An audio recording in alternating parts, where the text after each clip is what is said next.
How does the power amp section of your tube amplifier affect your tone? Well, let's draw a single-ended champ. So it's a very basic design. We have a pentode. It's got a few grids in there, and then we have bias resistor going down to ground. Then we have the transformer, and then we have B plus essentially, and this comes from the preamp, so we'll draw that as a sine wave coming from the preamp. And then we are coupled in the transformer by some windings to a 4 ohm speaker.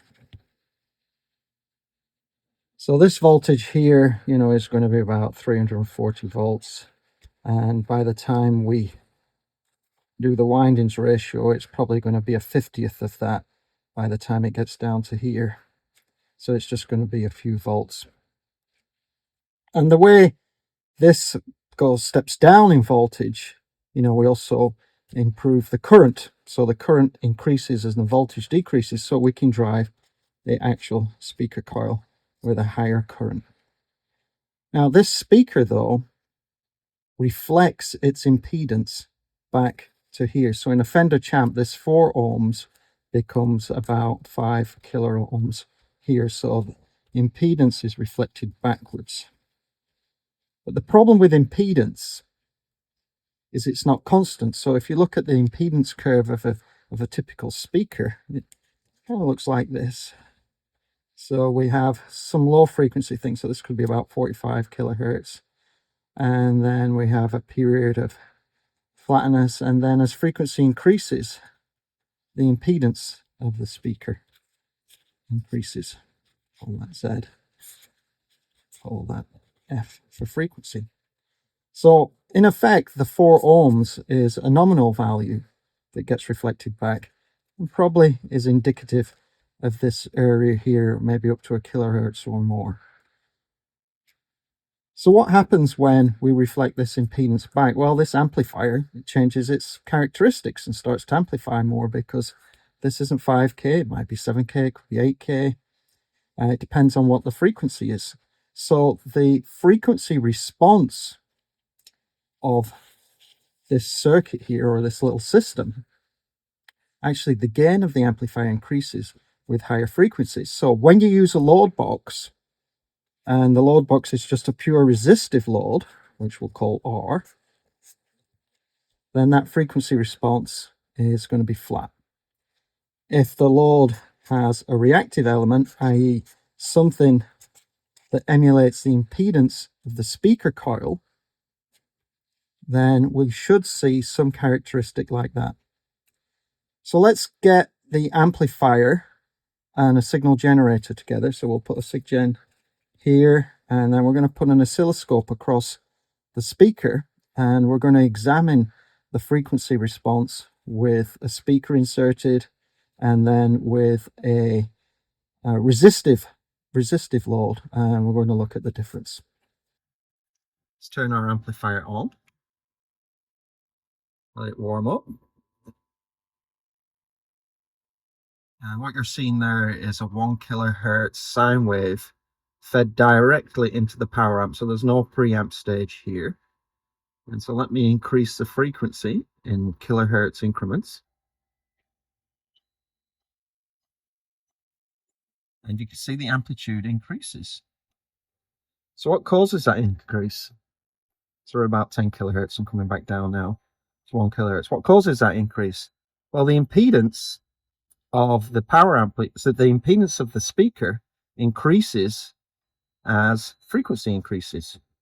So what we're seeing here is the impedance of the speaker being reflected back through the transformer to the power amp. And so the load on the plate is increasing as we increase in frequency. Back down to 1 kilohertz. Okay, we've switched the amplifier on, it's warming up.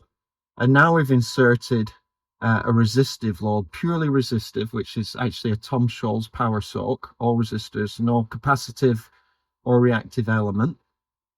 And let's increase the frequency. So we start at 1 kilohertz, 2, 3, 4, 5, 6. You can see there is no increase in amplitude whatsoever. And this is because resistors don't have a reactive or a capacitive element, which means that they don't increase in value as frequency increases, which is what's happening with your speaker.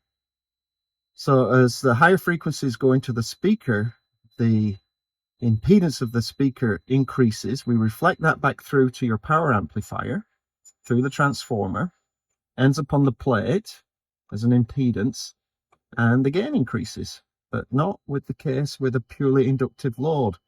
So we know that this means, and this is one of the problems everybody talks about with load boxes, you lose the high end. And to summarize, we put a 1 kilohertz tone in here as our reference, and we had our amplifier, call it the tube, plate,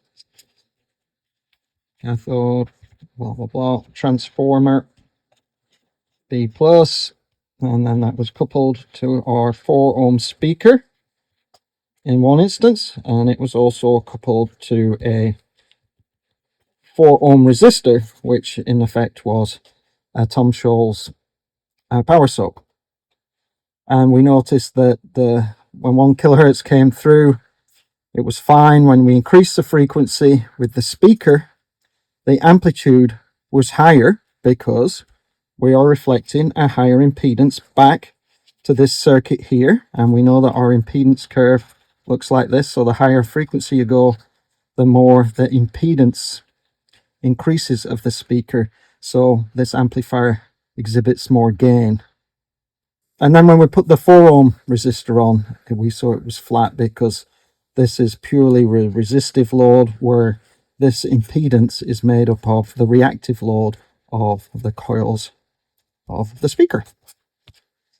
Now, we can compensate obviously for this, and we all know there's many ways. One way would be to do some equalization, add some higher frequency gain, maybe using a graphic equalizer, or we could process it digitally with an impulse response, measure the impulse response of the system, and get a frequency response curve that mirrors what we want to do, or the behavior of this speaker here. Or in other instances, I've seen load boxes that actually add a capacitive element into the circuit as well to improve the high frequency response of the circuit. So there's a few ways of doing it, and you know, you can boil it down to a science at the end of the day, that you know, many manufacturers are always trying to emulate what does this really sound like in real life. So that's the end of this video. Don't forget to like and subscribe, CalSonics, and I'll see you in the next video.